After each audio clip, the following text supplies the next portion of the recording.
Bienvenidos a todos, mi nombre es Gabriela Menta, soy especialista en endodoncia y docente de la asignatura Endodoncia A.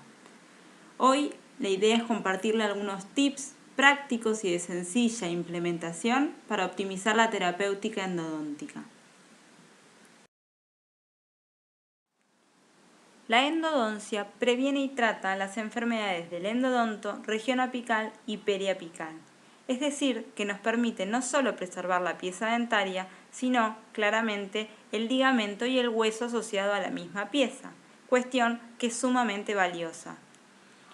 Es considerada por todas sus características una microcirugía y consta de una sucesión de pasos, entre los cuales uno podría pensar que uno es más importante que el otro.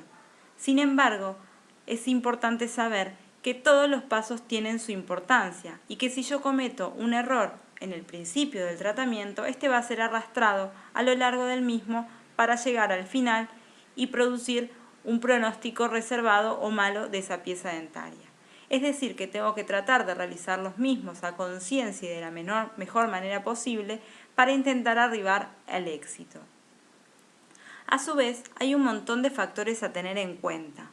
En principio, un buen manejo del paciente es esencial, ya que sabemos que los pacientes que necesitan realizar un tratamiento endodóntico sufrieron en algún momento dolor de esa pieza dentaria, muy probablemente. Entonces necesitamos contener a ese paciente para que pueda soportar el tratamiento de la mejor manera posible. Necesitamos también un conocimiento profundo de la anatomía, no solo a través de la bibliografía que nos puede sugerir cuál es la anatomía normal, sino también las posibles variantes morfológicas que nos puede presentar como desafíos, y a su vez analizar también la radiografía preoperatoria para evaluar cuál es el caso clínico. Necesitamos tener un correcto dominio de la técnica endodóntica, lo cual nos lo va a dar justamente la experiencia clínica. Sería necesario también elaborar protocolos de trabajos, lo cual son ciertas pautas que nos van a guiar siempre en nuestra conducta ante los diferentes casos. Y esto nos va a permitir ergonomía de tiempo. Justamente tiempo también es necesario en este tipo de técnicas. Sabemos que la endodoncia, y sobre todo en las piezas más del sector posterior, digamos, nos puede llevar un tiempo prudencial, por lo cual debemos destinar el tiempo suficiente para poder resolver el caso clínico de acuerdo a la complejidad que se nos presente.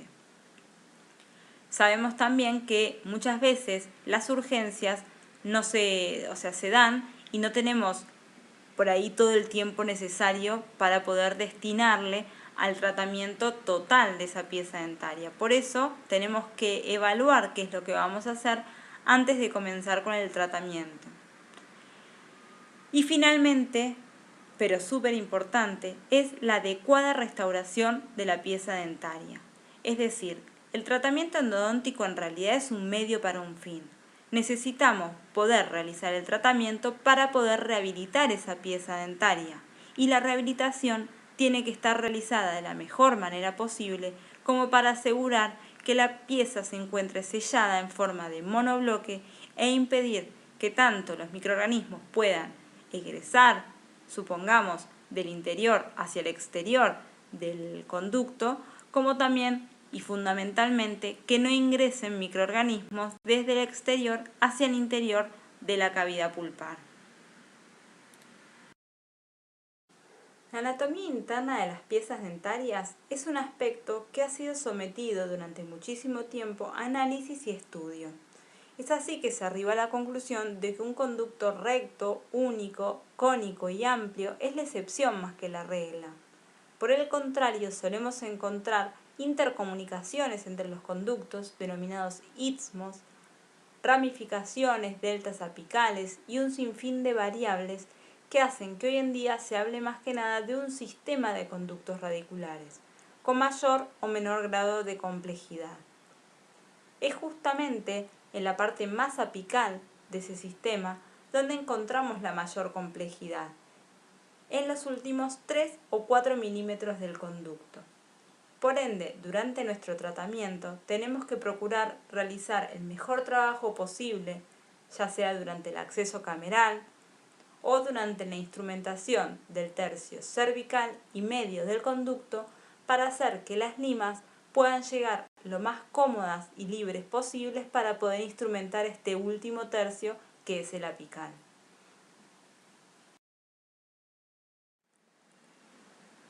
Uno de los primeros tips que podemos nombrar y que aplica a todos y cada uno de los pasos del proceso endodóntico se resume en esta vieja y famosa frase que dice: más vale prevenir que curar.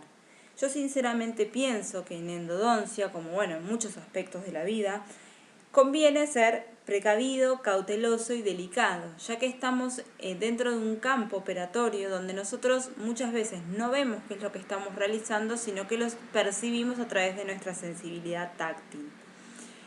Cuando se produce un accidente, va a cambiar el nivel de complejidad de los procedimientos que estamos realizando y va a modificar todos los protocolos que teníamos pensados hasta ese momento para ese caso clínico.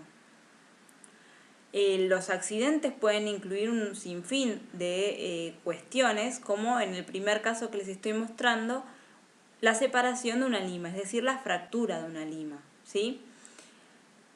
Esto lo podemos evitar con un procedimiento tan simple como evaluar las limas, y no solo en el momento de terminar el tratamiento endodóntico, donde decidimos si descartamos o no una lima y como para renovarla, sino también durante todo el procedimiento, ir evaluando las limas, ya que tenemos la ventaja de que las limas de acero inoxidable nos muestran a través de su deformación, su estiramiento, su pérdida de brillo, nos muestran su nivel de estrés, ¿sí? Cosa que no podemos percibir, por ejemplo, en las limas que son de níquel titanio.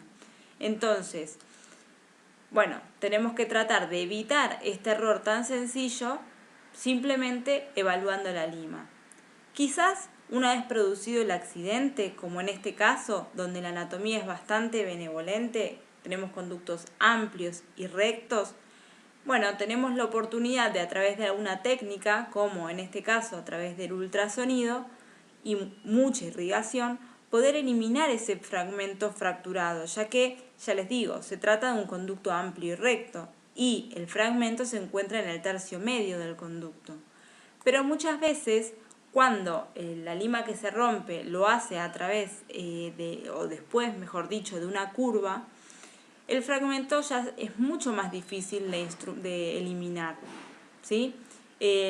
Lo mismo, por ejemplo, si el instrumento que se fracturó es un instrumento de mayor calibre o un instrumento que quedó trabado en la zona apical. Muchas veces podrá ser eliminado, no sin antes tener que realizar amplios desgastes en la zona del tercio cervical y medio de la raíz, y muchas otras no podrá ser eliminado y tendrá que ser bypaseado, es decir, pasar una lima por el costado que nos permita limpiar lo mejor posible esa zona y englobar todo esto, con nuestra restauración final, ¿sí? Pero son procedimientos que ya complican el tratamiento. Así como puede suceder este accidente, que es la separación de limas, tenemos otro tanto de accidentes como, por ejemplo, escalones, perforaciones, zip, ¿sí? Que se pueden producir en la zona apical del conducto, que es donde tenemos menos control de qué es lo que estamos realizando, o incluso accidentes que se pueden producir durante el acceso o durante la instrumentación del tercio cervical, por ejemplo, con fresas de Gates, por no tener en cuenta que dentro del sistema de conductos existen zonas que son de riesgo, como por ejemplo la zona de la furcación en los molares o en el caso de los premolares superiores, que tienen raíces muy estrechas en sentido proximal. Otro error que nos podemos encontrar es la extrusión del hipoclorito. La irrigación, que tanto debería ayudarnos, en algunos casos puede ser perjudicial, ¿sí? Si lo hacemos que ésta sobrepase a través del foramen apical y afecte los tejidos periapicales. Entonces, todos estos errores tenemos manera de prevenirlos, Si lo podemos hacer, tenemos que tratar de evitarlos. Entonces, para intentar evitar todos estos accidentes de los que veníamos hablando, es indispensable un estudio previo del caso, a través del análisis de las radiografías preoperatorias. Esto nos va a permitir planificar correctamente nuestro tratamiento, seleccionando las técnicas e instrumentos adecuados para el caso clínico, organizar todo el material que vamos a requerir para este procedimiento en particular. Sabemos que no todos los procedimientos requieren de los mismos elementos y con este tema de la pandemia necesitamos dejar solo a disposición todos los elementos que vamos a utilizar para ese caso clínico en particular, ya que no podemos andar buscando con los guantes, tocando todo lo que tenemos en el consultorio y alrededores. Entonces, organizar bien el instrumental antes de ponernos a trabajar. Y un uso apropiado de los recursos, como por ejemplo la utilización de las limas, como veníamos hablando. Y algo que considero fundamental también es la comunicación con el paciente. Si nosotros evaluamos, por ejemplo, que estamos ante un caso de elevada complejidad, es mejor charlar con el paciente, comentarle bien cómo van a ser los procedimientos y comentarle esta situación de forma previa, ya que alguna vez escuché esta frase que dice que todo lo que se dice antes es advertencia, una explicación o información para el paciente. Sin embargo, si nosotros lo comunicamos después de que, por ejemplo, producimos un accidente, esto va a ser tomado por el paciente como si fuese una excusa o una justificación.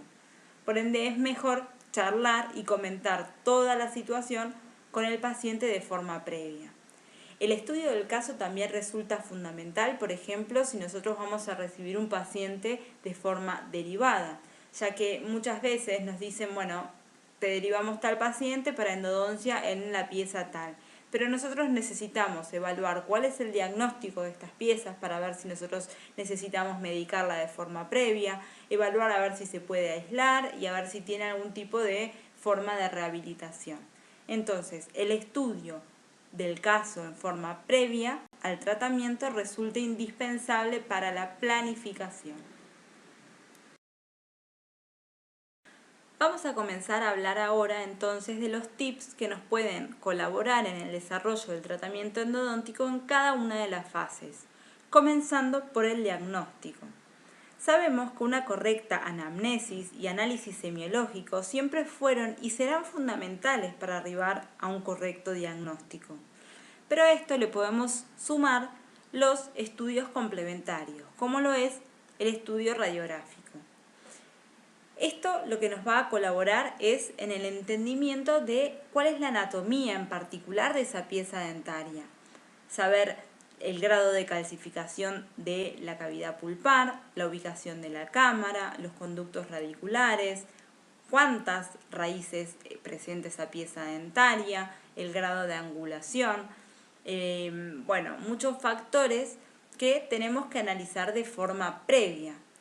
Pero tiene ciertas limitaciones. ¿Por qué? Porque es una imagen bidimensional de algo que es tridimensional. Por lo cual, quizás lo que más se nos complica es saber cuántos conductos presenta una pieza dentaria solo a través de la radiografía. Para eso, si nosotros tomamos una radiografía en forma ortorradial, podemos valernos de la diferencia de densidad de la cavidad pulpar. Por ejemplo, en esta primera imagen, donde vemos que la cámara pulpar es bien radiolúcida, pero a nivel radicular, en el tercio cervical, medio o apical, se va difuminando esto, se ve todo como si fuese una imagen de dentina y se pierde un poco bien la definición de dónde se encuentra la cavidad pulpar. Para esto es que tomábamos la imagen o realizábamos, mejor dicho, la técnica de Clark, en donde al cambiar un poco la angulación horizontal del haz de rayos, lo que hacíamos era desproyectar estas raíces y entonces podemos ver que en este caso, por ejemplo, se trata de dos raíces y por ende de dos conductos. Pero otro factor del cual nos podemos valer para poder tratar de dilucidar cuántas raíces presenta una pieza dentaria, por ejemplo, en la imagen del medio, que es la del premolar superior, es el análisis del ligamento periodontal. A través del seguimiento de ese ligamento periodontal, en el continuar del hueso, nosotros podemos intentar definir si esta pieza, que ya se ve en la radiografía ortorradial de una forma muy extraña, presenta 1, 2, 3 raíces o cuántas. En este caso podemos llegar a detectar hasta 3 raíces, por lo cual esto nos indica que durante el procedimiento del acceso cameral tenemos que realizar todos nuestros esfuerzos para tratar de localizar la entrada a cada uno de los conductos. Otro factor, por ejemplo, a tener en cuenta y que nos puede informar un poco acerca de la anatomía de esa pieza dentaria es cuando visualizamos en la radiografía preoperatoria un proceso periapical, pero el mismo se encuentra lateralizado. ¿Qué nos puede estar indicando esto? O bien que, como en la mayoría de los casos, el foramen apical no se encuentra en el ápice radiográfico, sino lateralizado, o también nos puede estar indicando de la presencia de un conducto secundario o accesorio que se encuentra en el tercio apical. Y, según un estudio de Ricucci y colaboradores en el 2010, nos manifiesta que si se produjo una lesión tan definida y lateralizada, justamente nos está queriendo decir que el tamaño del conducto lateral o accesorio, en este caso, es bastante significativo y tiene suficiente tejido necrótico infectado como para provocar esa lesión, por lo cual tenemos que tratar de realizar todos nuestros esfuerzos para intentar limpiar de la mejor manera ese conducto y por ende indirectamente limpiar el canal accesorio. Pero otro estudio complementario que está en boga, digamos, este último tiempo, es el estudio tomográfico o la famosa CONBIN. Este es un estudio que tiene una mínima radiación y lo que nos permite es realizar una reconstrucción multiplanar en 3 dimensiones de las piezas dentarias, por lo cual nos permite ver ciertas situaciones con mucho más fácilmente. Como por ejemplo vemos en la primera imagen, en casos de anatomías complejas, nos permite entender esa anatomía. En casos en que no podamos dilucidar cuál es la causa del fracaso endodóntico, entonces, como en la radiografía, en esta imagen del medio, podemos entender que por ahí hay un conducto o incluso una raíz con un conducto sin tratar. La podemos indicar como estudio previo antes de realizar, por ejemplo, una cirugía periapical.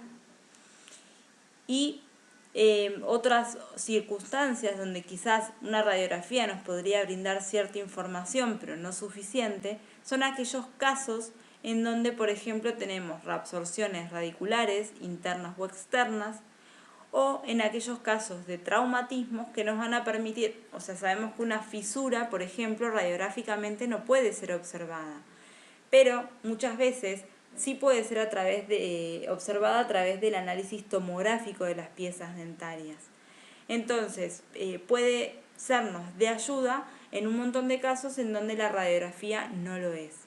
Quizás su única desventaja es el costo, el elevado costo que tiene. Pero si nosotros encontramos una buena justificación para poder indicarla y que nos ayude a entender un poco la anatomía o las causas del fracaso, entonces amerita solicitarla al paciente como para poder analizar bien el caso clínico antes de intervenir.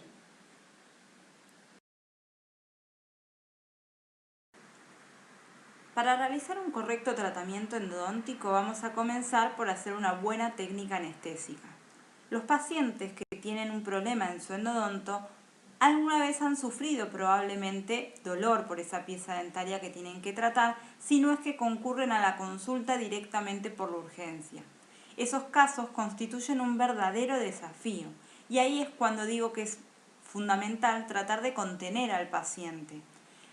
Generalmente el umbral del dolor en estos casos baja, como así también baja el umbral de tolerancia y sensibilidad. Por lo cual tenemos que tratar de lograr un correcto bloqueo que le va a dar no solo confort al paciente, sino tranquilidad de trabajo al operador. Una buena técnica anestésica va a comenzar con la anestesia tópica, ¿sí? Esa anestesia que podemos dar en forma de gel o de spray, podemos colocarla en una torunda o en una gasa, en una mucosa seca y dejarla actuar durante 2 minutos.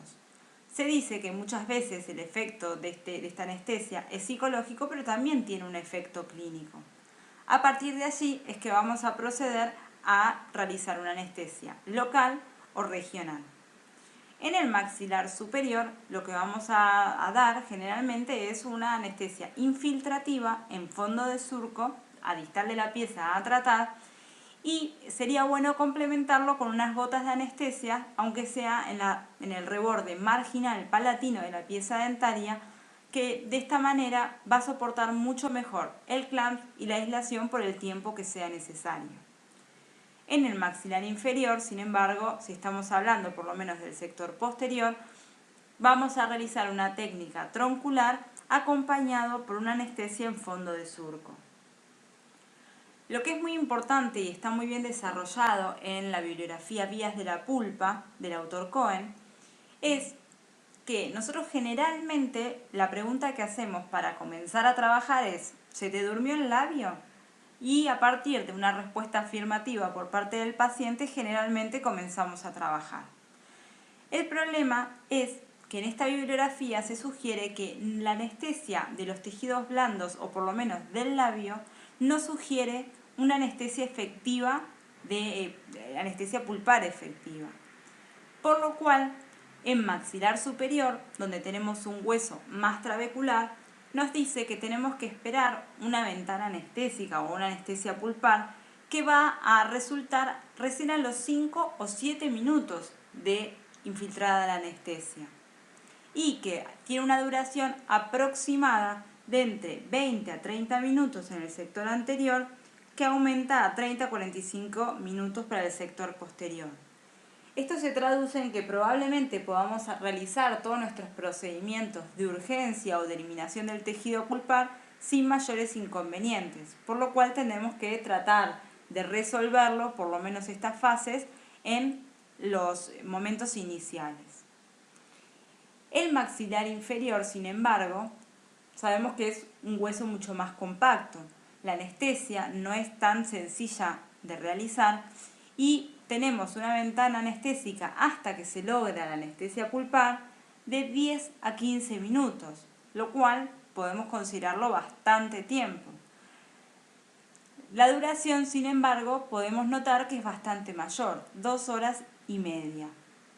Entonces, para comenzar con todos nuestros procedimientos, nosotros deberíamos esperar este tiempo para tratar de que la anestesia sea lo más correcta posible. Si nosotros excitamos, o sea, causamos dolor con nuestros procedimientos al paciente antes de tiempo, lo que hacemos es excitar esas fibras nerviosas, que una vez excitadas es muy difícil que logren ser anestesiadas posteriormente. Es por eso que es preferible esperar este tiempo prudencial antes de comenzar con los procedimientos y luego estaremos más tranquilos durante el desarrollo en sí. Pero también se sugiere en la misma bibliografía que no siempre hay algunos casos, aunque sean los menos, pero los hay, que esta anestesia pulpar no se termina logrando. Y es por esto que surgen las técnicas complementarias de anestesia, que son la intraperiodontal, la intrapulpar y también se menciona la intraósea, la cual en este caso yo no voy a desarrollar porque no es la que usamos más frecuentemente. Como yo les decía, el maxilar inferior suele decirse que es el más complejo de anestesiar. Entonces, una anestesia intraperiodontal de rutina suele mejorar la anestesia pulpar en este sector. La anestesia intraperiodontal la vamos a colocar justamente en el ligamento y tiene una duración aproximada de 23 minutos. Sin embargo, a veces esto también falla y lo único que da resultado es la anestesia intrapulpar. En estos casos hay que avisarle al paciente y proceder a la anestesia de la cavidad pulpar, la cual nos va a dar unos 15 a 20 minutos de trabajo, tiempo en el cual nosotros deberemos desorganizar todo el tejido pulpar con el menor tiempo posible, como para no tener que volver a repetir esta anestesia que es bastante molesta. Como yo les decía, la anestesia del labio no es que suele fallar siempre por causas del operador. Hay un montón de cuestiones que hay que tener en cuenta, como pueden ser factores anatómicos, la falta de un pH correcto, como por ejemplo en aquellos pacientes que tienen algún tipo de infección, también por la ansiedad y la misma inflamación que pueden presentarse en esos tejidos. Por lo cual tendremos que tener todos estos factores en cuenta y darle tiempo a la anestesia a que realice o a que haga su efecto. Después de esto, sí, comenzar con los procedimientos operatorios. El aislamiento del campo operatorio siempre fue importantísimo para poder realizar un tratamiento endodóntico.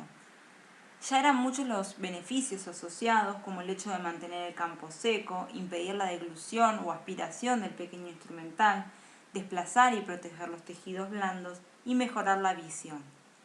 Sin embargo, en tiempos de COVID, resulta un elemento indispensable y de vital importancia, que lo que va a hacer fundamentalmente es mantener alejada la microbiota de la cavidad oral y en aquellos procedimientos que pueden producir muchísima dispersión de partículas o del mismo COVID, esto disminuye notablemente, por lo cual se están cambiando todos los protocolos de la odontología que nos sugieren que vamos a tratar de realizar una odontología, no solo una endodoncia, una odontología de ahora en más hiperaislada, es decir, tratar de aislar para la mayor cantidad de procedimientos posibles. Debemos contar con algunos elementos para poder llevar a cabo el aislamiento del campo.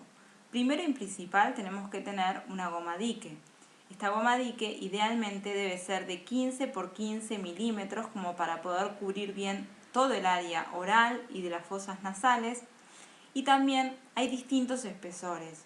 Con respecto a esto siempre estuvieron indicadas para endodoncia las que son de grosor medio y pesado, de entre 0,20 y 0,25 milímetros de espesor.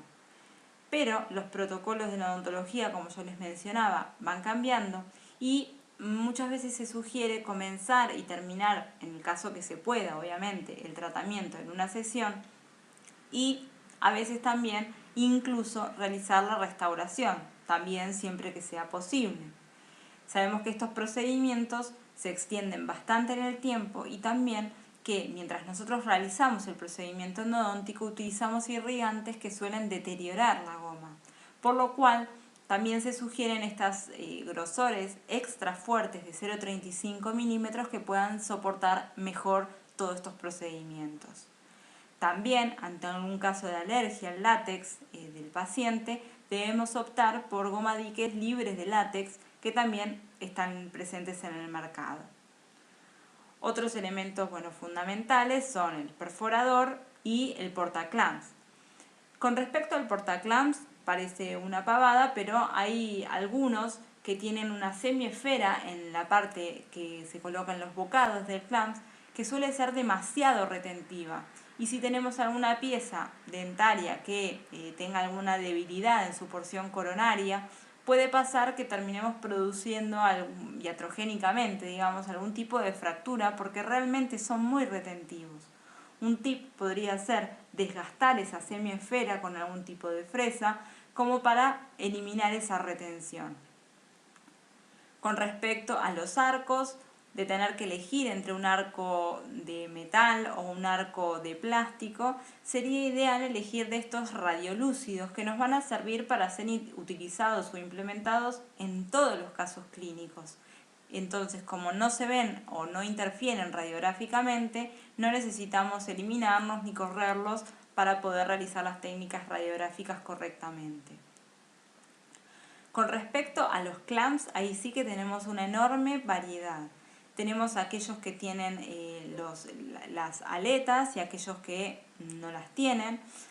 Estos últimos, los que mencionaba, que no tienen las aletitas, son como para utilizar en aquellos casos donde llevamos primero la goma dique y luego los clamps. También podemos encontrar aquellos que son dentados, que tienen muchísima más retención, para aquellos casos en donde por ahí tenemos piezas que son un poco más expulsivas. Con respecto a esas piezas que están muy yuxtagingivales, tenemos clamps denominados retractores, que tienen los bocados que se encuentran más o direccionados apicalmente, que tienen una mayor retención en estos casos y logran separar un poco mejor los tejidos. Un elemento que es bueno conocer es este clamps que se ve blanquito en la imagen, que se denomina soft clamps de la marca Kerr. Esto lo que es de un material, de un polímero especial, que es radiopaco y es esterilizable, pero suelen decir que distribuye mejor las fuerzas, no realiza tanta presión sobre la zona y sobre todo sus bocados no son tan filosos. Entonces serían de elección en aquellos casos, por ejemplo, donde tenemos algún tipo de restauración muy delicada, como una corona de porcelana que no querramos lesionar, o aquellas personas fundamentalmente con algún tipo de riesgo médico en donde no queremos lesionar los tejidos blandos. Como les decía, no produce tanta presión en la zona, entonces se reduce la posibilidad de generar lesiones alrededor de la pieza dentaria. Otras opciones que encontramos hoy en día en el mercado son estas grapas elásticas o anillos que tienen dos orificios que son para ubicar el portaclamps, que se pueden estirar y ubicarse alrededor de las piezas dentarias y que pueden adaptarse mejor a todas las piezas dentarias básicamente. Estos son de la marca Angelus. Así como también lo que se hace mucho o lo que se ve mucho hoy en día es la modificación justamente de los clamps, sobre todo para las piezas del sector anterior cuando tenemos que aislar más de una pieza a la vez porque tenemos que realizar por ahí 2 tratamientos o mismo para esas piezas que están muy yuxtagingivales, lo que se hace es modificarlos, o sea que el operador modifique ese clamp. Lo que se hace es cortar justamente una parte del clamp, biselar los bordes y, bueno, se biselan los bordes, se arena también toda esa superficie como para que no rompa o logre lesionar la goma dique. Y también lo que se hace es eliminar la memoria elástica, justamente calentando al fuego directo el clamps y luego colocándolo en agua fría como para que después lo podamos modificar con nuestros movimientos y adaptar a la pieza dentaria remanente que tenemos que aislar. Por último, resultan de mucha ayuda los suctores de alta potencia acompañados de macro y micro cánulas para lograr aspirar no solo la saliva del paciente, sino todos los irrigantes que utilicemos en el interior del sistema de conductos. Hay otros elementos que nos van a ayudar con la estabilidad y el sellado de la goma dique. Fundamentalmente tenemos a la barrera gingival o goma dique fotopolimerizable. Esta es una resina que se va a colocar alrededor de la pieza dentaria y se va a fotopolimerizar durante 20 a 30 segundos, logrando quedar rígida alrededor de la pieza dentaria. Luego va a ser eliminada, por ejemplo, con la ayuda de un explorador. Otros elementos que podemos utilizar para lograr ubicar bien la goma dique en el caso de que tengamos que aislar varias piezas dentarias es el hilo dental, que también puede generar, abrazando la zona cervical de la pieza dentaria, un mejor sellado y menor filtración. Otros elementos a tener en cuenta son, por ejemplo, estos wedgets, que en este caso son de la marca Hygienic, que son unos cordones elásticos que logran estabilizar la goma dique entre o interproximalmente, que nosotros podríamos llegar a reemplazar, por ejemplo, con la parte de atrás de nuestros guantes. De esta manera queda más prolijo y es más fácil acceder a los mismos. Otros elementos son, por ejemplo, las cuñas de goma, que en realidad se utilizarían en operatoria para poder realizar restauraciones, pero también se pueden utilizar como para estabilizar la goma dique interproximalmente. Estos también tienen dos orificios que van a ser estirados con un portaclamps y van a ser colocados en la zona que nosotros necesitemos para estabilizar la goma. Estos particularmente son de la marca TDB, pero quizás encontremos otras marcas en el mercado. Es importante que tengamos en cuenta que generalmente vamos a aislar la pieza dentaria, en endodoncia por lo menos, la pieza dentaria en particular a tratar.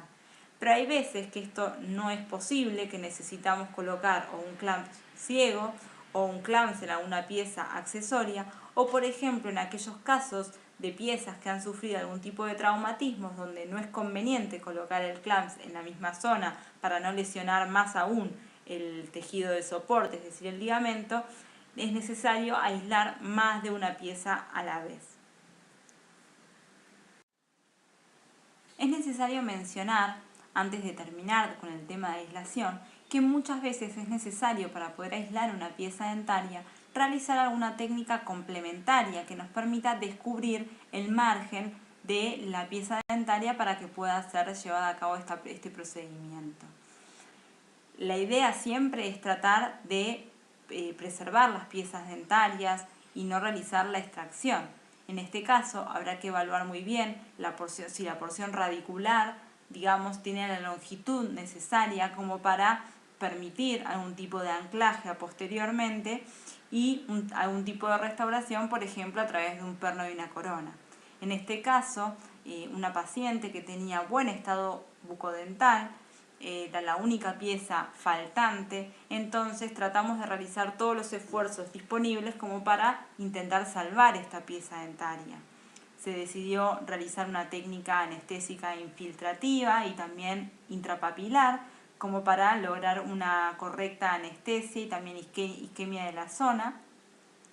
Y como este caso fue llevado a cabo en la facultad, justamente era una paciente que había traído una alumna a la clínica, decidimos realizar una gingivectomía, en este caso con un electrobisturí, para eliminar todo el excedente de tejido blando que se había sobrepuesto a la pieza dentaria.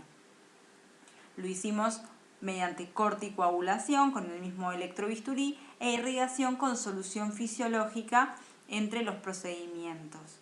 Logramos descubrir entonces la parte más palatina que se encontraba cubierta por tejido blando y logramos adaptar un clamp que se quedaba retenido en la zona. Decidimos entonces, como no era posible, porque estos clamps no tienen las aletas donde se puede sostener la goma dique, decidimos realizar una técnica en donde primero colocamos el clamp y luego colocábamos la goma dique.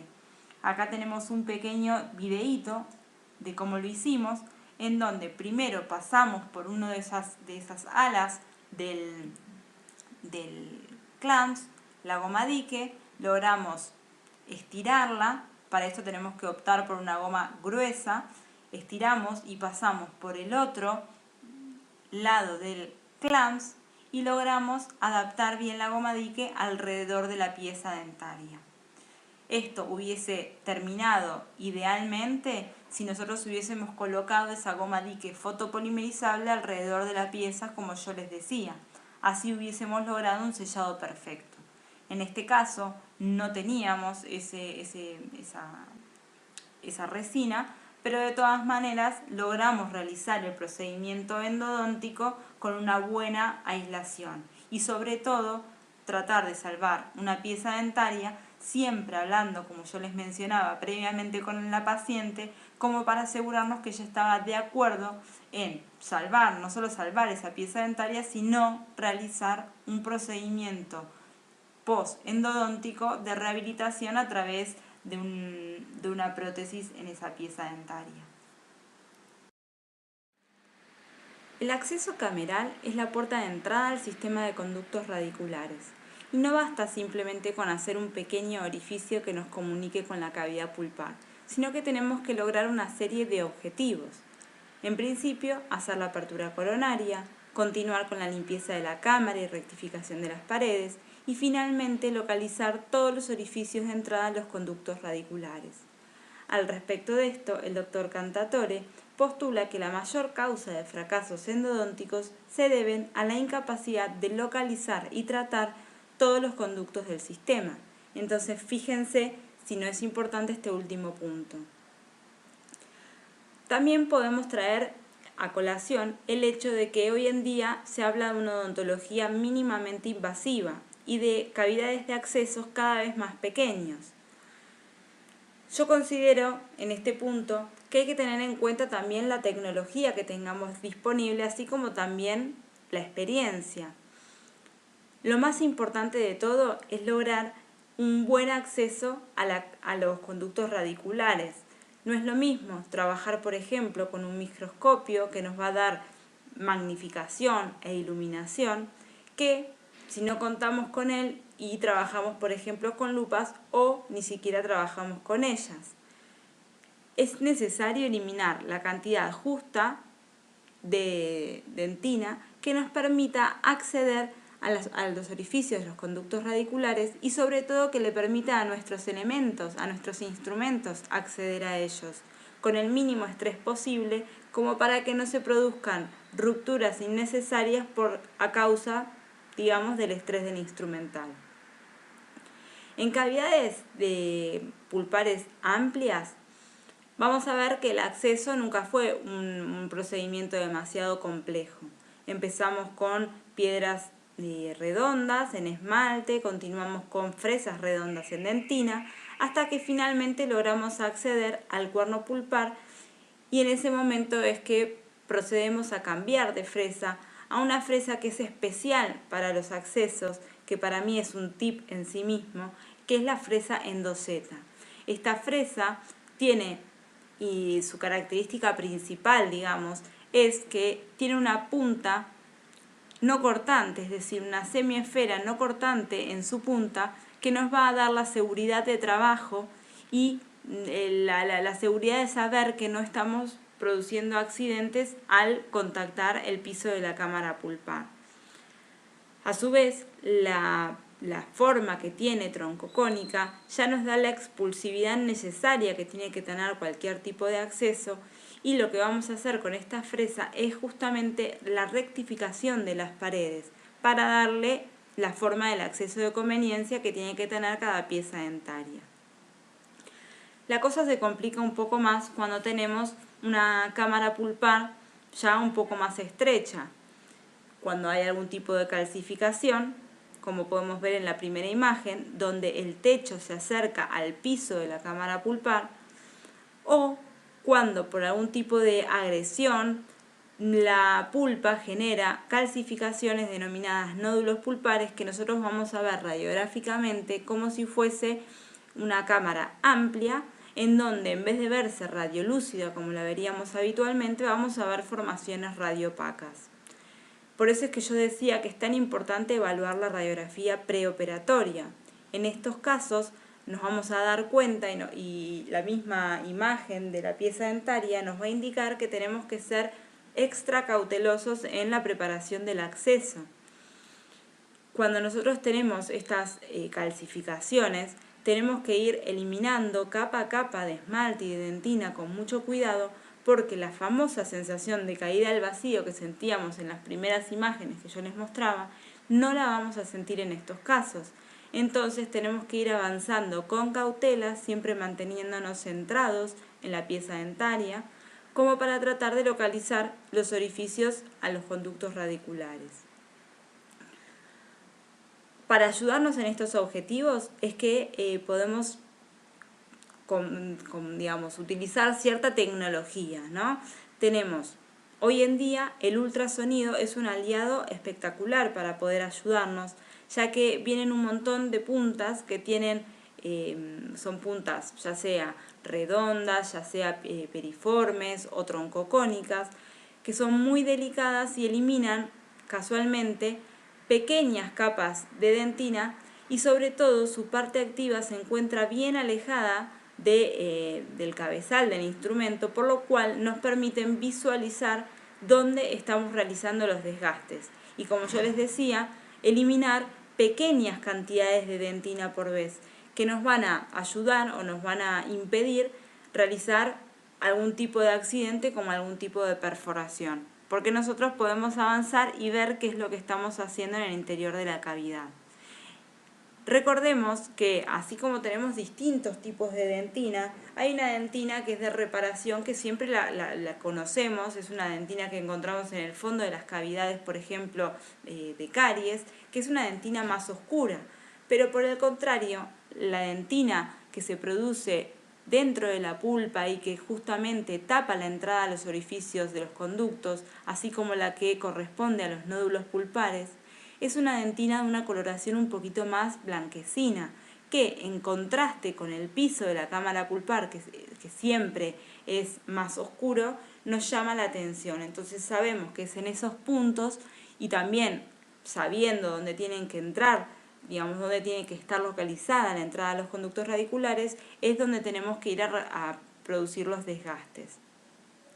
En estas imágenes superiores podemos ver el desgaste producido por estas puntas, que en este caso en particular son de la marca Hels Ultrasonic, pero en el caso de no contar con esta tecnología, no es que no podamos hacerlo con lo que tengamos nosotros en el consultorio, sino que bueno, también podemos utilizar piedras con un tallo largo, accionadas con turbina.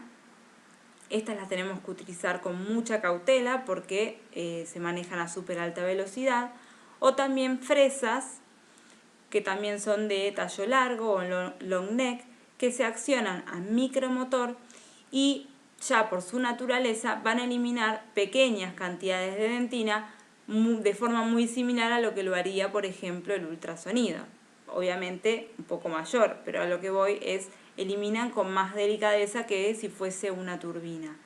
Entonces, de esta misma manera nos podemos valer del tallo largo que tienen estas piezas dentarias, no para producir una perforación, vuelvo a reiterar, en la zona de la furcación, sino para tratar de alejar un poco la parte activa y tratar de visualizar un poco mejor qué es lo que estamos realizando, ya que tanto el cabezal de la turbina como el cabezal del micromotor quizás nos obliteran un poco o nos obstruyen un poco la visión.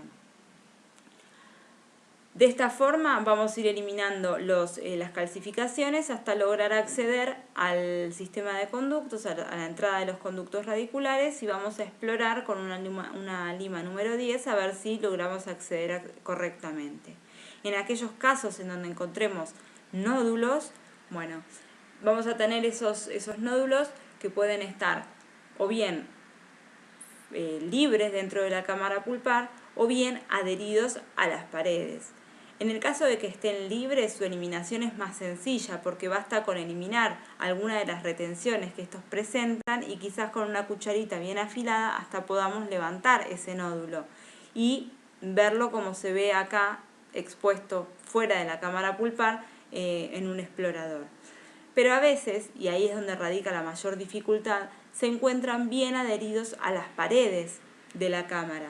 En ese caso, tenemos que ir muy delicadamente tratando de desgastar. Algunas técnicas lo que hacen es empezar a desgastar por el centro del mismo, como para dividirlo en dos partes y luego que esos fragmentos comiencen a movilizarse, eliminar uno a uno estos dos fragmentos. En definitiva, en estos casos tenemos que ser muchos más cautelosos y hay cierta tecnología que nos puede ayudar o colaborar en la detección de la localización de los conductos.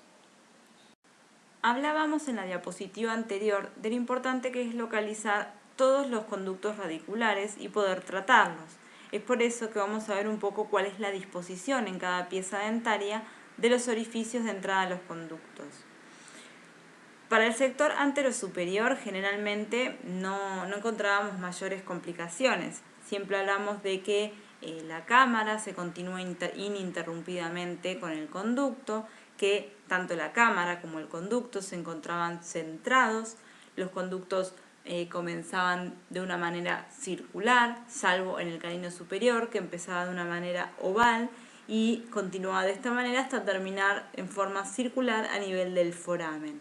Quizás las mayores modificaciones las tenía en este caso el incisivo lateral, que podía presentar algún tipo de dilaceración o curvatura de la raíz hacia distal, e incluso alguna anomalía de desarrollo como es el densindente, que podía llegar a alterar la cavidad pulpar y hacer que en vez de tener un conducto radicular tuviera dos.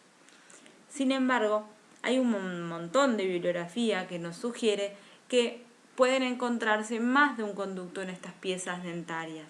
Y es por esto que considero fundamental el estudio de la radiografía previamente para analizar correctamente el caso, porque así sea que aparece en el 1% de los casos la bifurcación, supónganse, para el paciente este caso es el 100%. Entonces tenemos que tratar de localizar y tratar todos los conductos, porque si no esa pieza va a tener un mal pronóstico.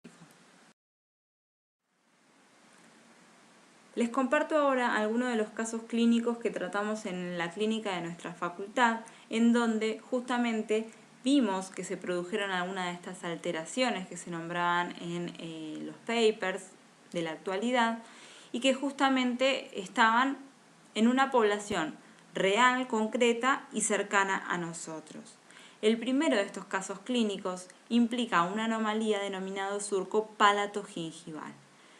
Podemos ver en la radiografía preoperatoria una imagen extraña que nos muestra un conducto amplio, una lesión periapical y una imagen que no logra de visualizarse bien, pero es una imagen un tanto extraña, que en conjunto con la evaluación de la pieza en forma clínica podemos observar que si bien esta no presenta una porción coronaria, presenta justo por detrás del conducto central una imagen, un conducto un poco pequeño que una vez aislada la pieza dentaria fue explorado y resultó tener una longitud que llegaba prácticamente a la zona del foramen, donde se unía con el conducto principal.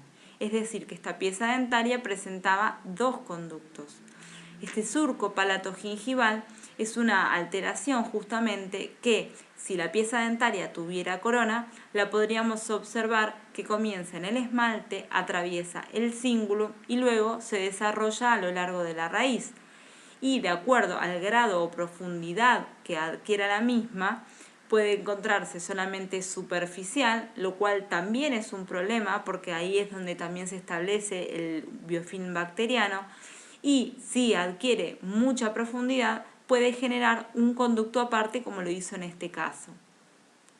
Lo que hicimos nosotros fue realizar la conductometría y la instrumentación para finalmente obturar la pieza dentaria, que desgraciadamente por tratarse de una imagen bidimensional y encontrarse ambos conductos superpuestos, no se visualizan independientemente los mismos, pero fueron obturados de manera independiente.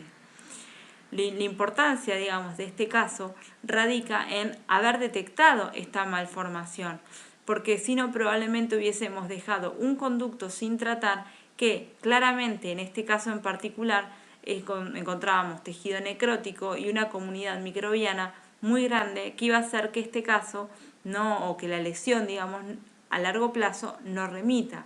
Por ende iba a sufrir de reintervenciones constantemente sin saber qué era lo que estaba sucediendo o cuál era el error, y probablemente no se llegara al éxito. Ahora no tenemos la radiografía posoperatoria porque bueno, en estos casos en los pacientes a veces es difícil realizar controles a largo plazo, pero por lo menos tenemos la tranquilidad de que todos los conductos fueron tratados.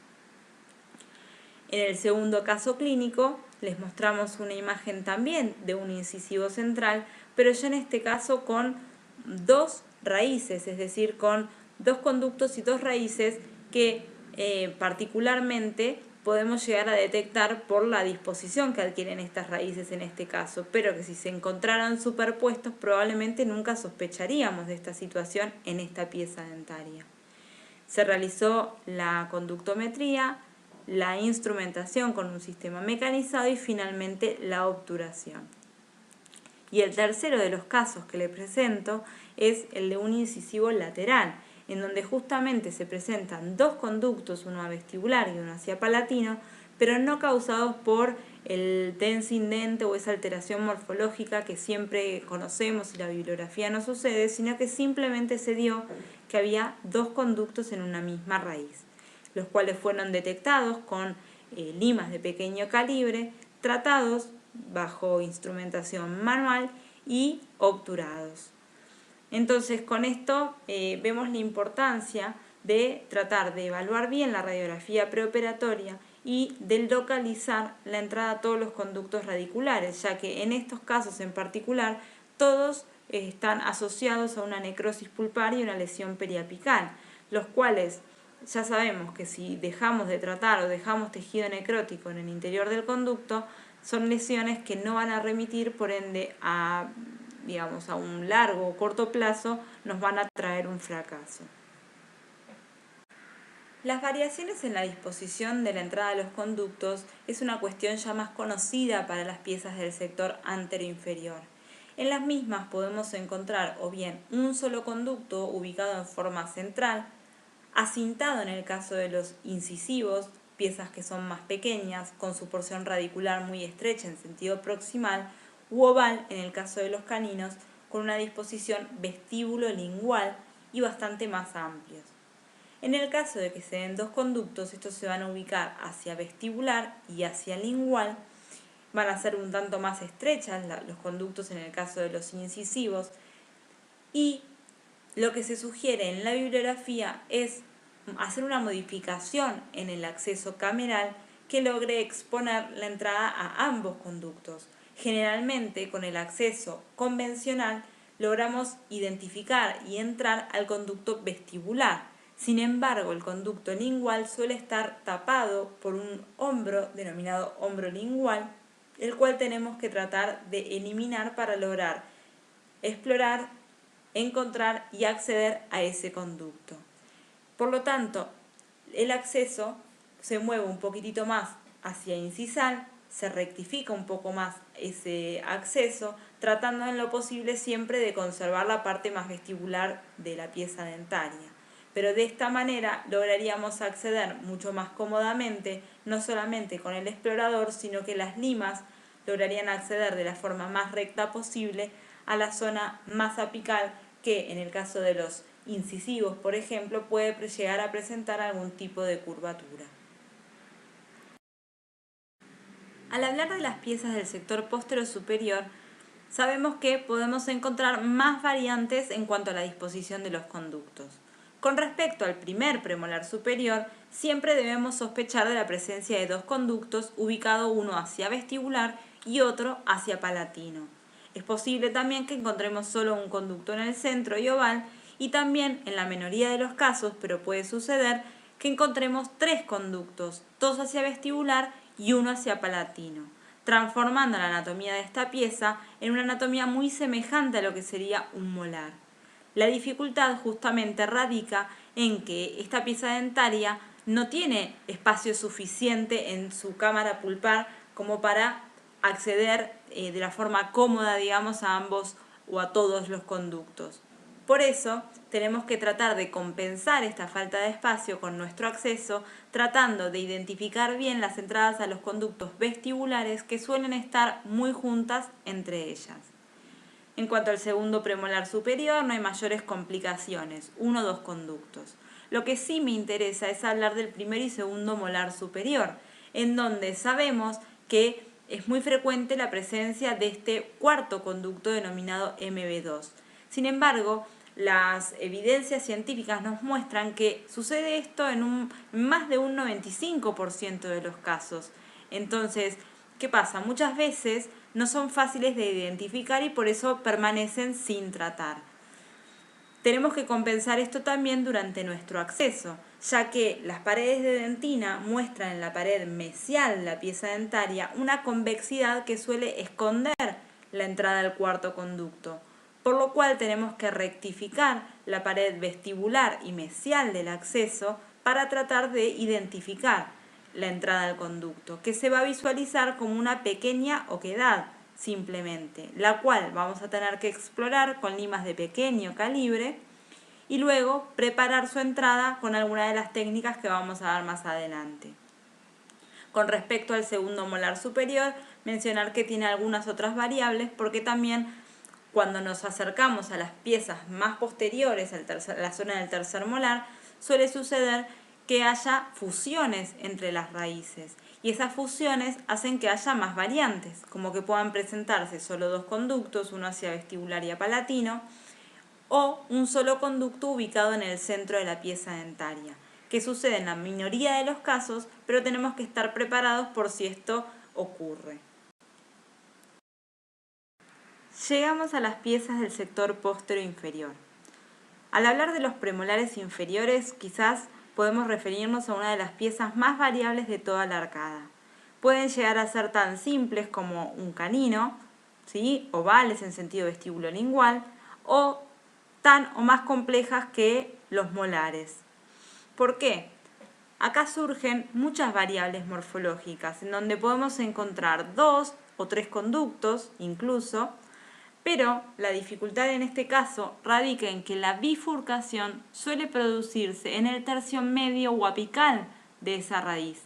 Entonces es muy difícil lograr entrar en esos conductos, identificar y entrar en esos conductos, por lo cual tenemos que realizar un acceso suficiente que nos permita acceder bien a todas las paredes del conducto y explorar muy eficientemente con limas de pequeño calibre para tratar de identificar todas las entradas.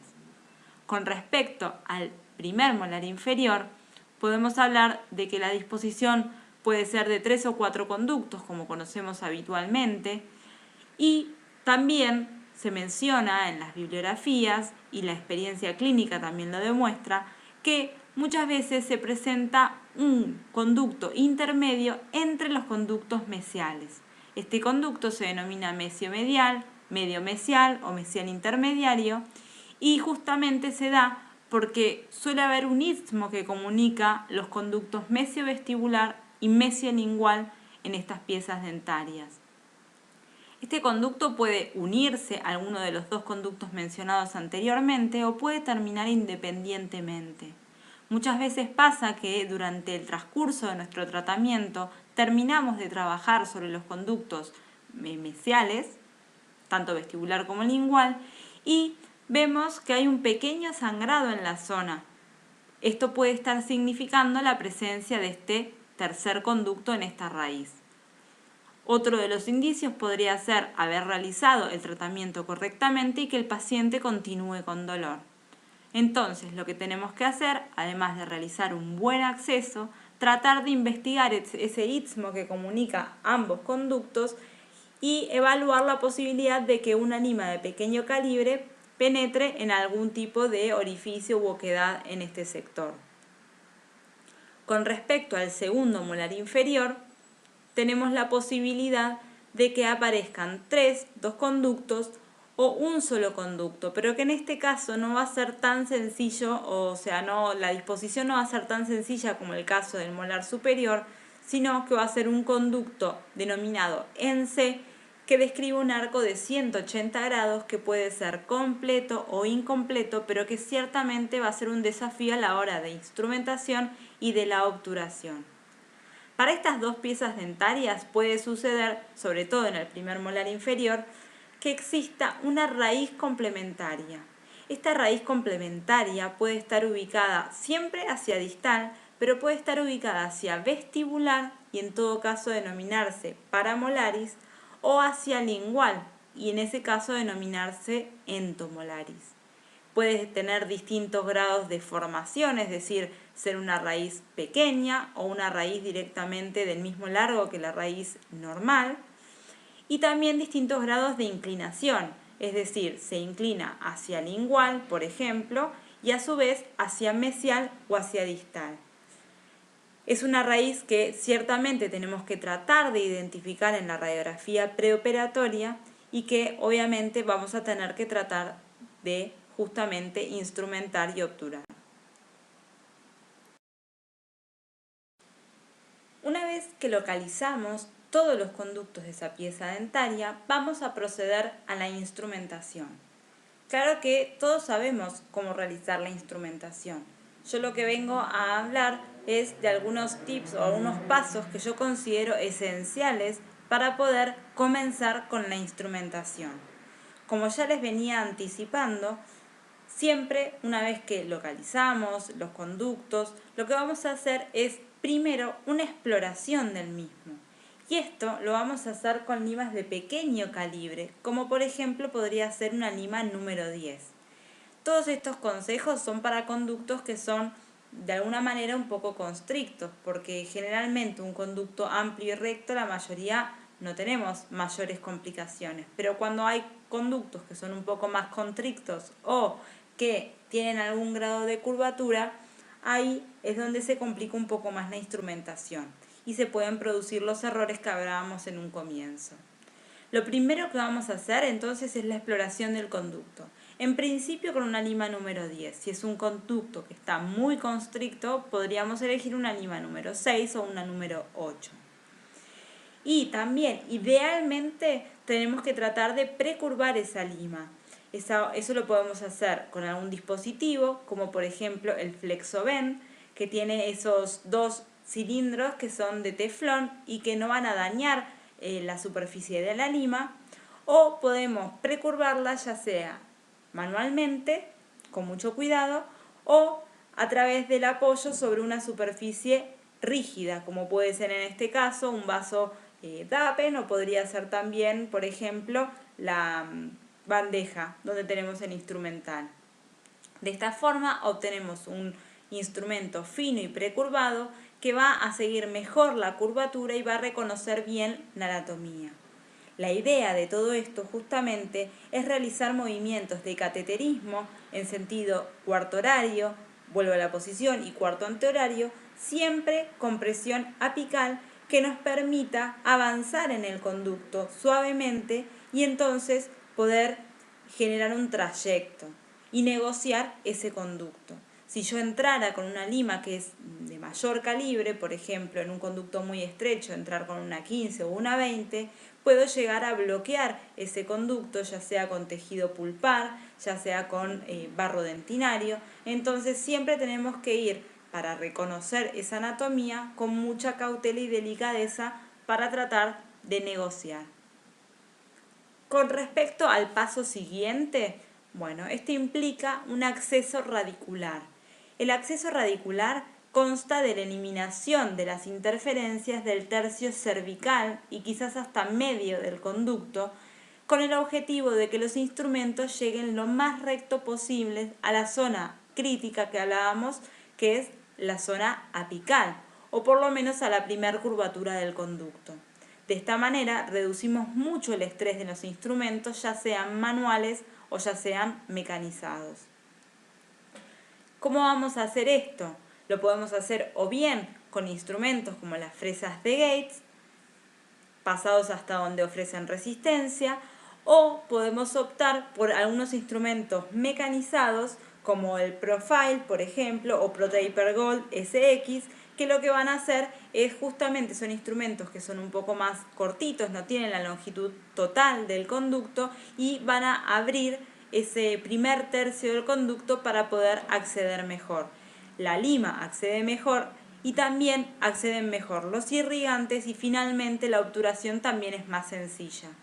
Por lo cual es un buen paso a tener en cuenta para facilitar el resto de los procesos.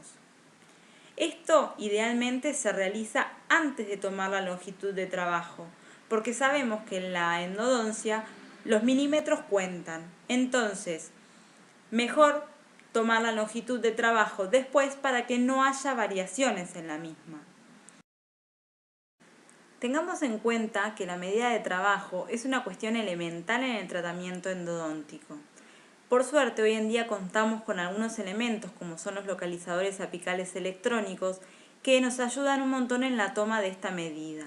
Siempre igual vamos a verificar radiográficamente, pero han ido evolucionando a lo largo del tiempo enormemente y hoy en día su lectura suele ser bastante confiable. Algunos factores a tener en cuenta para que la lectura sea lo más fidedigna posible es el hecho, por ejemplo, de no tener un conducto ni sumamente seco ni tampoco inundado, ya que el hipoclorito es sumamente conductor, entonces nos puede dar una lectura errónea. También tenemos que tener en cuenta que idealmente hay que realizar restauraciones proximales previamente a realizar el tratamiento endodóntico, ya que el contacto con la encía proximal puede hacer que la lectura falle, lo mismo que el contacto con restauraciones, por ejemplo, metálicas. Otros factores a tener en cuenta son el hecho de que en conductos que tengan reabsorciones apicales muy marcadas o conductos que se encuentren con su raíz incompletamente formada, también la lectura puede ser errónea. En estos casos hay que asegurarse de que la lima que elijamos para realizar o tomar esta medida tiene que ser de un calibre tal que logre contactar contra todas las paredes del conducto. De esta manera, una vez que logramos establecer, la medida de trabajo y que se encuentre estable en el localizador apical, vamos a medir esta lima. Con respecto a qué medida tenemos que llegar, hay un montón de escuelas en este sentido, pero siempre que nos manejemos entre 0,0, 0,2 y 0,5 vamos a estar bien posicionados. Recuerden que los localizadores apicales no nos indican una medida en milímetros, nos indican una medida en proximidad con respecto a la constricción apical. Como les decía, entonces, una vez que tenemos esta medida establecida, la vamos a verificar radiográficamente. Luego de esto, vamos a proceder con la instrumentación. Pero antes de instrumentar, propiamente dicho, vamos a realizar un glide path. Esto lo que busca es generar una guía de deslizamiento de las limas. Lo vamos a hacer justamente con limas K, del calibre 15 o 20, y la idea es generar una forma inicial con una pequeña conicidad que lo que va a tratar de generar es evitar distintos bloqueos o evitar, por ejemplo, distintos accidentes, como hablábamos al principio de esta presentación, como transportes y perforaciones. Sinceramente, nosotros a los alumnos que están comenzando con la instrumentación mecanizada, les sugerimos que realicen un glide path hasta la lima 25 inclusive. Esto lo que hace es generar, como decíamos, una guía de deslizamiento para estas limas mecanizadas que hacen que se reduzca enormemente el estrés que se produce durante su instrumentación.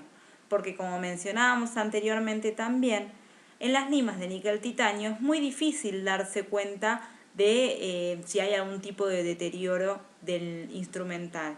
Por lo cual tenemos que realizar todos estos cuidados previos para tratar de minimizar o reducir al mínimo posible el estrés que sufran las limas durante su trabajo en el interior de los conductos. Es mediante la implementación de todos estos cuidados previos y sobre todo a la realización de un glide path hasta la lima 25 que logramos que, por ejemplo, los alumnos de la facultad que no tienen experiencia previa en la instrumentación mecanizada no hayan producido al día de hoy ningún accidente de separación del instrumento en el interior del conducto. Esto es porque de esta forma, como les comentaba, reducimos enormemente el estrés que se produce en el interior. Ustedes podrán pensar que instrumentar una lima 25 manual no tiene sentido si voy a elegir una lima mecanizada, por ejemplo, también calibre 25. Pero esto no es tan así, ya que la lima manual tiene una conicidad que avanza solo 0,02 por milímetro, mientras que el instrumento mecanizado, de acuerdo a la marca comercial, puede llegar a un taper de 0,8, por lo cual quizás el calibre en la punta sea el mismo, pero la configuración del resto del instrumento es completamente diferente iba a terminar o completar el resto de la instrumentación del sistema de conductos muy eficientemente. Pensar que, supongamos que elegimos la instrumentación mecanizada para tratar nuestros conductos, que va a ser suficiente una sola lima, un solo cono de papel y un solo cono de gutapercha para sellar el sistema de los conductos, es, la verdad, muy ideal, pero no es lo que sucede. Hay que darle tiempo al irrigante a que actúe, como vamos a ver más adelante, y también hay que realizar todos estos pasos previos como para que el accionar de esta lima en el interior de los conductos nos permita tener la menor cantidad de accidentes posibles. A pesar de haber realizado nuestros mejores esfuerzos durante la fase de instrumentación, esto no basta por sí solo. Peters realizó un estudio en donde expresa que luego de la instrumentación, entre el 30 y el 50% de las paredes había quedado intacta o cubierta con una biopelícula. Esto puede explicarse por las irregularidades del sistema de conductos, como istmos y ramificaciones, como veníamos hablando. Es por eso que aquí adquiere especial importancia la irrigación, fundamental durante todo nuestro tratamiento endodóntico. Esta cumple ciertos objetivos o acciones físicos, es decir, de arrastre desde el interior del sistema de conductos hacia el exterior, químico, ya que pretendemos que haga una disolución de los tejidos que se encuentran en el interior del conducto, y a su vez antimicrobiana. Ya lo expresó también Siqueira, que es imposible pensar en que vamos a esterilizar el sistema de conductos. Pero lo que vamos a hacer es reducir la carga microbiana a un mínimo aceptable y tolerable por el organismo como para que pueda reparar.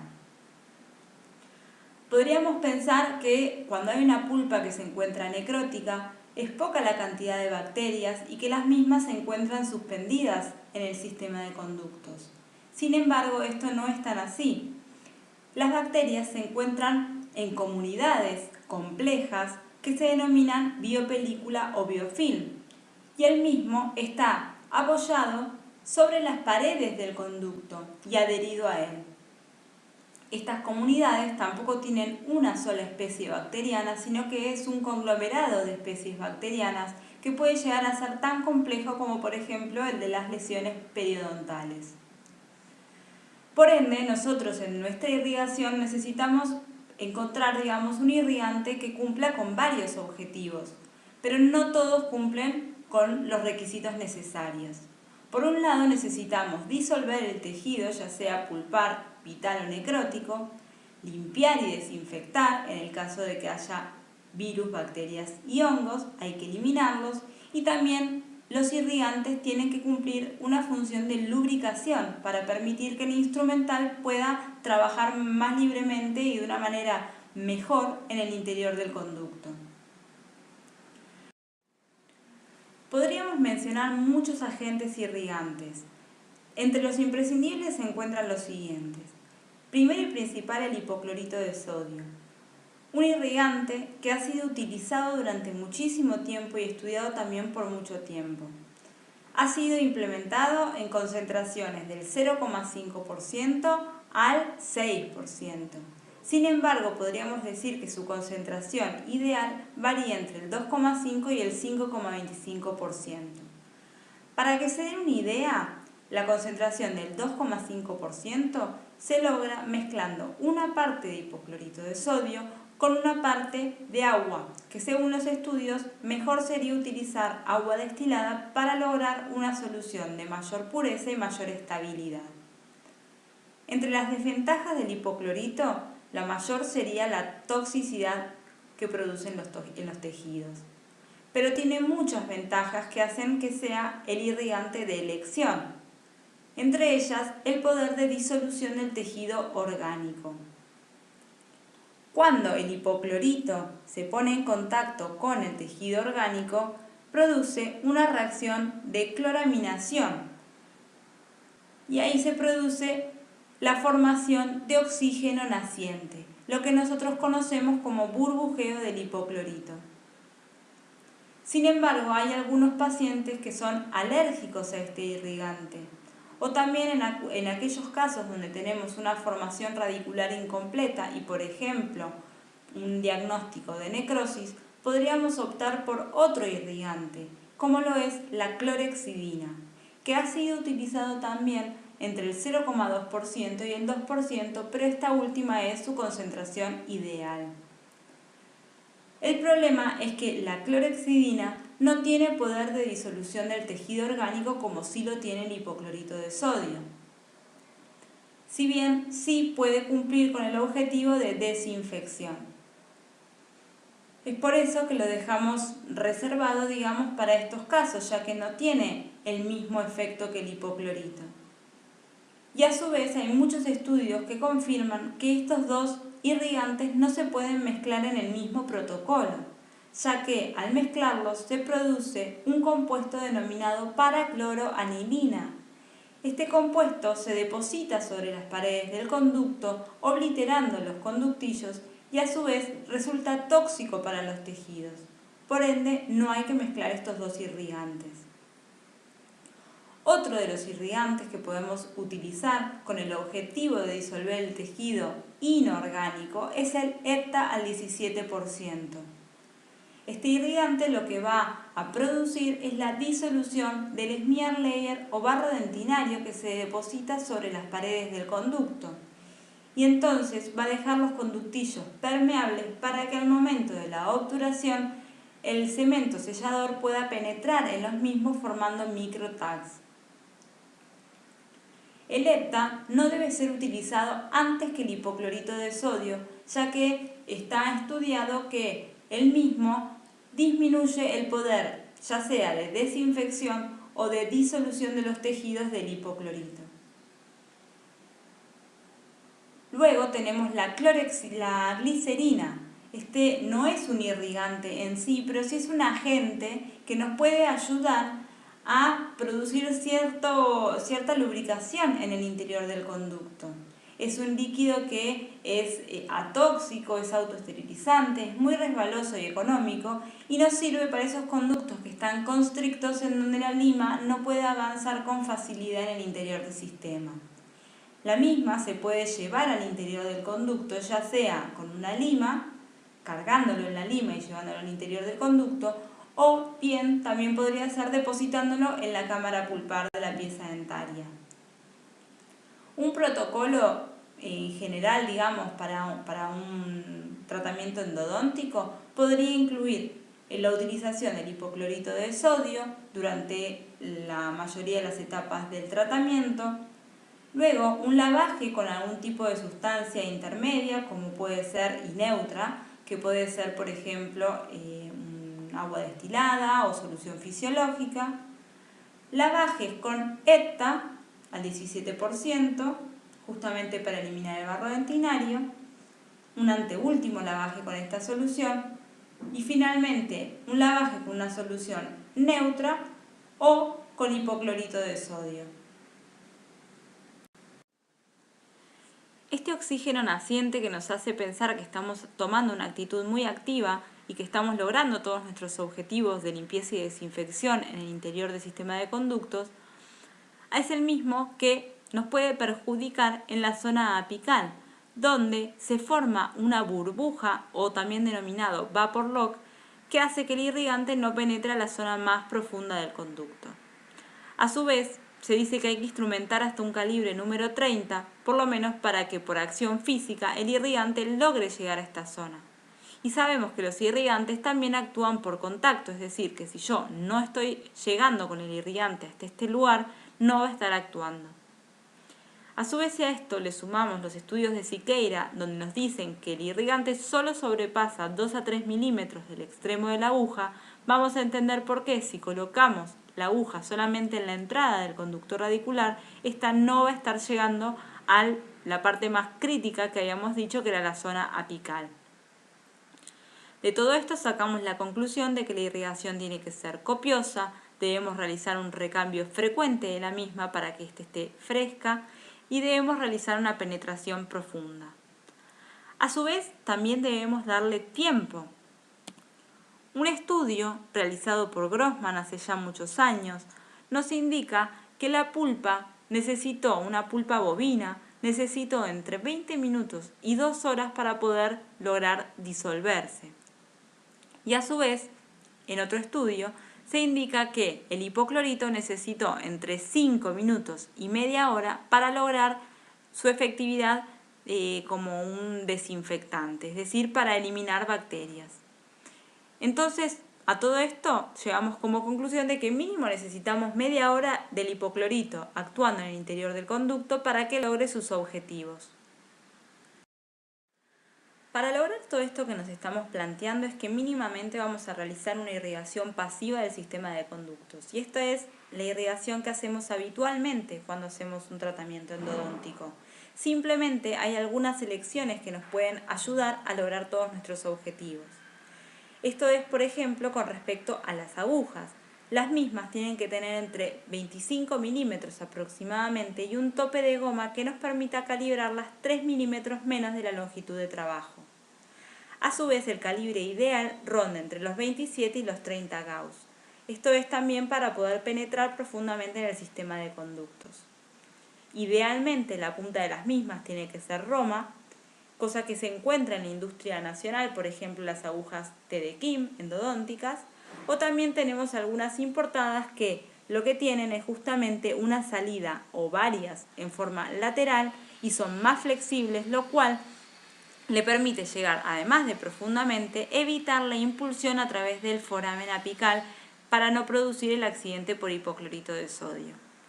Esto lo tenemos que combinar justamente con una jeringa del tipo Luer Lock que nos permite trabar la aguja y entonces de esta manera evitar accidentes como por ejemplo la explosión del hipoclorito al hacer demasiada fuerza.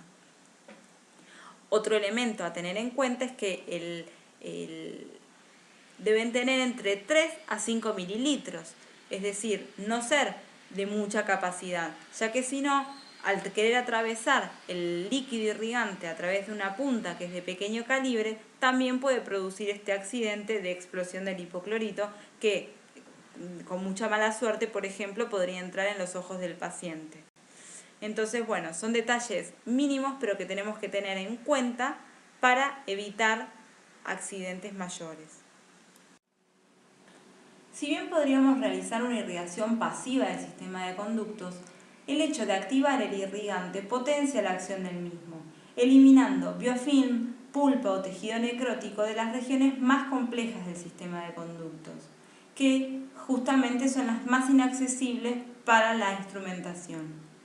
Lo podemos hacer de una forma manual y sencilla mediante dos técnicas, o bien la agitación manual dinámica, que consiste en la utilización de un cono de gutapercha, el cual vamos a llevar al interior de un conducto inundado con el irrigante y vamos a realizar pequeños movimientos de entrada y salida rápidos que van a poner en suspensión las partículas que van a ser luego eliminadas a través de la irrigación.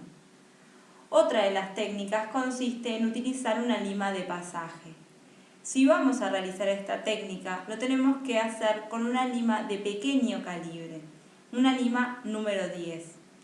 La idea es que la misma pueda pasar de forma pasiva a través de la zona de la constricción y del foramen, tratando en lo posible de no deformar. Se coloca a 0,5 o 1 milímetro más de la longitud de trabajo. Muchos autores están de acuerdo con el uso de esta lima y muchos otros no.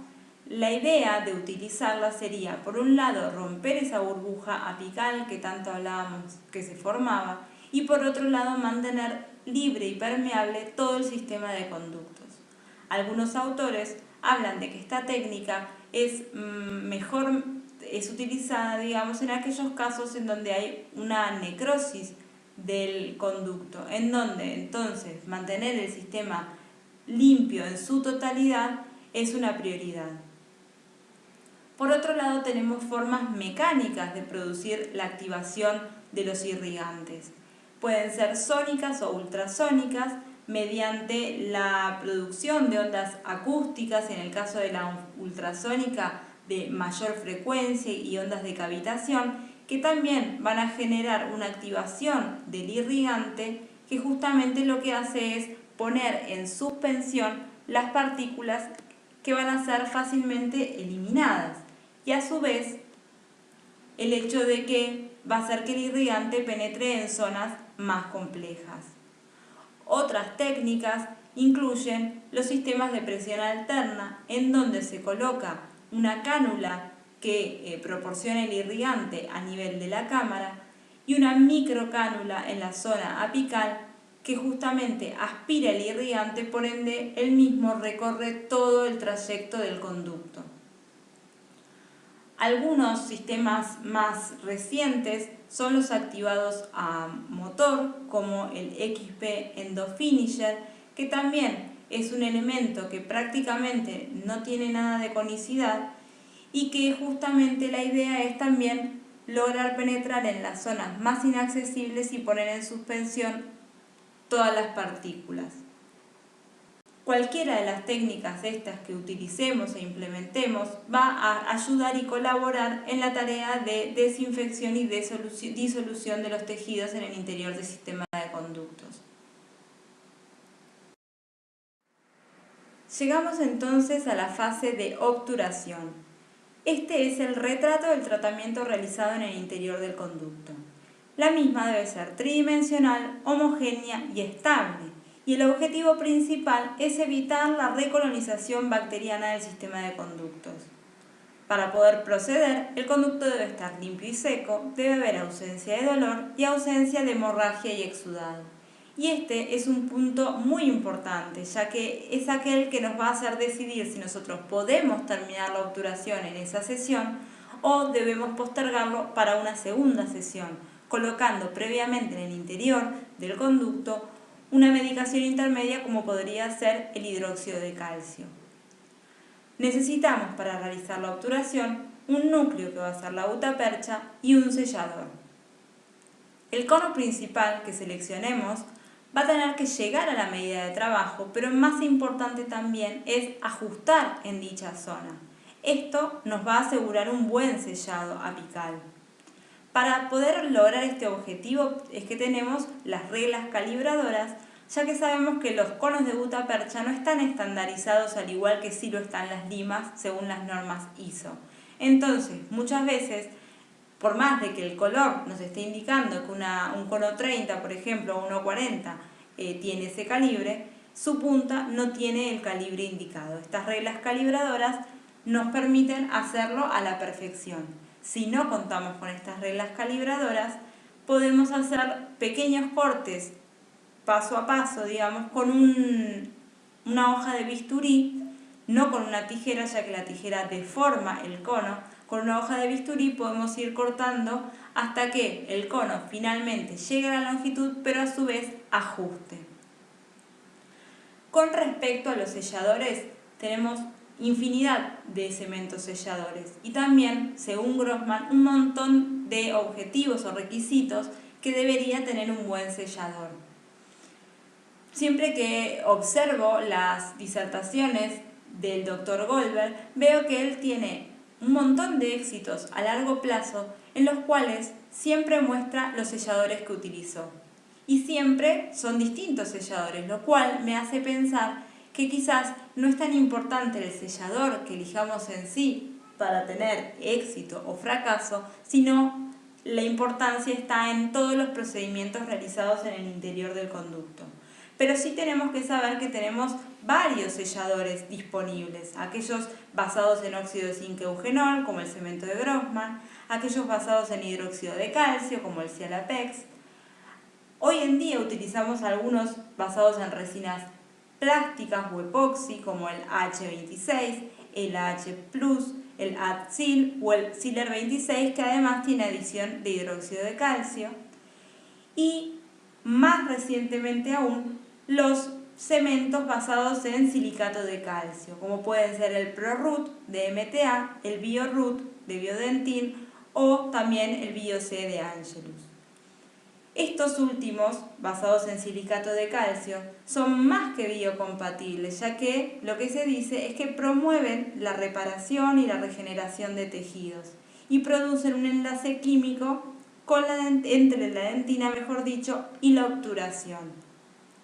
La elección está en nosotros, básicamente, Pero bueno, yo diría que sí importa tener en cuenta cómo vamos a restaurar esa pieza dentaria, cómo la vamos a rehabilitar, ya que quizás sí es importante el sellador que elijamos en la compatibilidad con dicha restauración, porque sabemos, por ejemplo, que el eugenol interfiere de alguna manera con los procesos de fotopolimerización y de polimerización de las resinas. Una vez que hayamos seleccionado justamente el sellador, vamos a llevarlo al interior del conducto con una lima limpia justamente y en sentido contrario a las agujas del reloj. Esto lo podríamos hacer o bien a la medida de trabajo, o si tenemos alguna duda de tener mucha permeabilidad justamente en la parte final, lo podemos colocar 1 milímetro menos de la longitud de trabajo y siempre en contra de las agujas del reloj, contra todas las paredes, como para tratar de lograr dejar las paredes impregnadas con el cemento. Luego, la técnica más habitual y conocida por la mayoría de nosotros es la técnica de condensación lateral a conos múltiples, que idealmente debe ser llevada a cabo con espaciadores de níquel titanio que van a ser colocados con una tope de goma a 1 milímetro menos de la longitud de trabajo, luego de colocar el cono principal, ya que se supone que el cono principal, al tener ajuste justamente en la parte apical, selló bien esa zona. Y vamos a medir los primeros conos accesorios como para asegurarnos que lleguen lo más próximo posible a la longitud de trabajo establecida en el espaciador. Si queremos obtener un mejor sellado aún, lo que podemos hacer es o bien terminar con la técnica de condensación lateral como todos conocemos, o bien transformar esta técnica en una técnica híbrida de Tagger, que emplea para la plastificación cervical de los conos de gutapercha un gutacondensor que justamente es accionado con un micromotor, y si bien las indicaciones del fabricante quizás son otras, mi recomendación es utilizarlo en el tercio cervical y quizás hasta medio, pero antes de una curvatura, por ejemplo, para lograr la plastificación de, ya les digo, la gutapercha del tercio cervical del conducto, y por defecto este actúa un poco más allá de la punta del instrumento.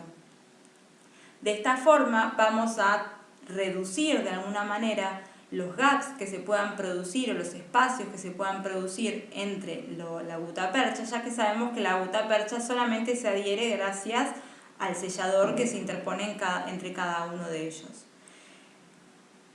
Finalmente vamos a tomar la radiografía postoperatoria y, en lo posible o idealmente, si recuerdan, esta es la radiografía que yo les mostré en un comienzo, donde había un proceso que se encontraba en forma lateralizada.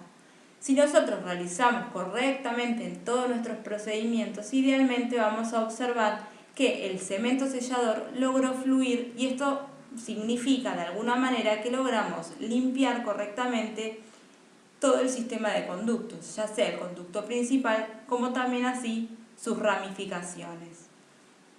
Esto no nos asegura el éxito, pero es un buen indicio.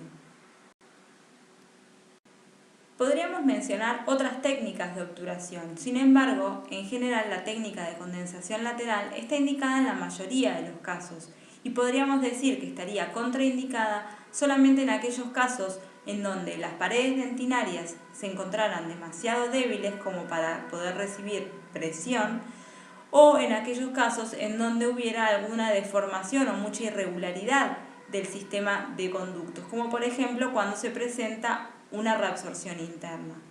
En estos casos podemos optar por realizar una condensación vertical, es decir, una elección del cono principal que ajuste y llegue a la medida de trabajo, que va a ser cortado en la zona apical o media del conducto, y que luego se va a proceder con una técnica denominada backfill, en donde con una gutapercha que se encuentra termoplastizada se obtura el interior del sistema de conductos, y con esto se obtiene como resultado una masa de gutapercha que es mucho más homogénea y por ende que va a rellenar mejor todas estas irregularidades. Pero como un sistema sencillo, económico y fácil de emplear en la mayoría de los casos, es que traemos a colación la técnica de condensación lateral con algunos detalles que va a hacer que ésta sea más efectiva.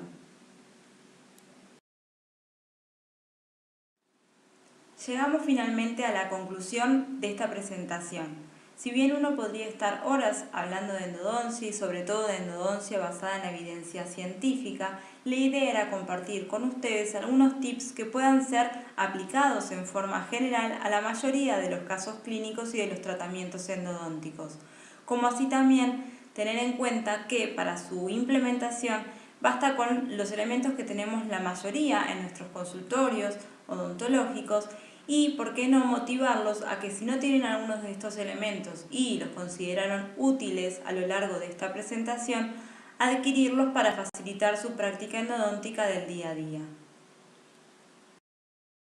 Aquí les dejo la bibliografía consultada para poder llevar a cabo esta presentación, así como para que puedan ahondar en alguno de los temas que les hayan resultado más interesantes.